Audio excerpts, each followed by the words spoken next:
கேரளா மாநிலம் வயநாட்டுல நடந்திருக்கிற கொடூரமான நிலச்சரிவு சம்பவம் தான் எல்லாருக்குமே ஒரு நீங்காத சோகத்தை ஏற்படுத்தி இருக்கு. இப்படிப்பட்ட இந்த சோகத்திலையும் ஒரு சின்ன மகிழ்ச்சியை ஏற்படுத்துற வகையில வயநாடு நிலச்சரிவுல சிக்கி தவித்த 4 குழந்தைகள் உட்பட மொத்தமா 6 பேரை இப்போ உயிரோட பத்திரமா வனத்துறையினர் மீட்டிருக்கிற விஷயம் தான் பெரும் நெகிழ்ச்சியை ஏற்படுத்தி இருக்கிறது மட்டும் இல்லாம எல்லாருக்கும் ஆனந்த கண்ணீரை வர வச்சிருக்கு. யாருமே எதிர்பார்க்காத நிலையில வயநாட்டுல ஏற்பட்டிருக்கிற பயங்கரமான நிலச்சரிவு தான் ஒட்டுமொத்த இந்தியாவையுமே உலுக்கியிருக்கு. வார்த்தைகளால விவரிக்க முடியாத அளவுக்கு ரொம்பவே கொடூரமான முறையில தான் இந்த சம்பவமானது அரங்கேறி இருக்கு. இந்த நிலச்சரிவு தொடங்கிய இடத்துல இருந்து 90 கிலோமீட்டர் அளவுக்கு வீடு, மண்ணு, மனிதர்கள்னு மின்னல் வேகத்துல எல்லாத்தையும் அடிச்சிட்டு போயிருக்கிறது எல்லாருடைய மனதையுமே பதற வைக்கிற ஒரு விஷயமா தான் இருந்துட்டு இருக்கு. இந்த நிலச்சரிவுல பலரும் சுதாரிச்ச நிலையில பலர் சொகுசு விடுதிகள்ல தஞ்சம் புகுந்திருக்காங்க. ஆனா இதுல பழங்குடியினத்தை சேர்ந்த சில குடும்பங்கள் வந்துட்டு வனத்துல இருந்து வெளியேற முடியாம காடுகள்லயே மாட்டிக்கிட்டு தண்ணீரும் உணவும்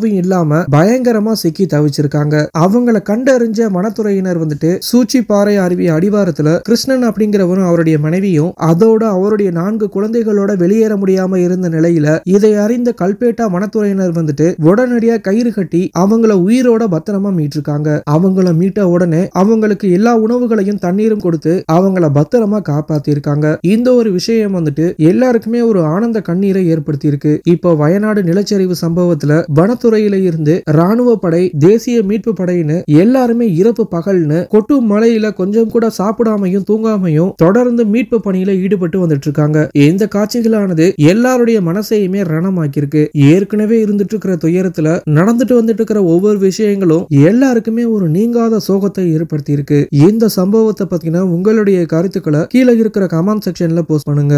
மேலும் இது போன்ற செய்திகளை தெரிஞ்சுக்க நம்மளுடைய சேனலை சப்ஸ்கிரைப் பண்ணுங்க.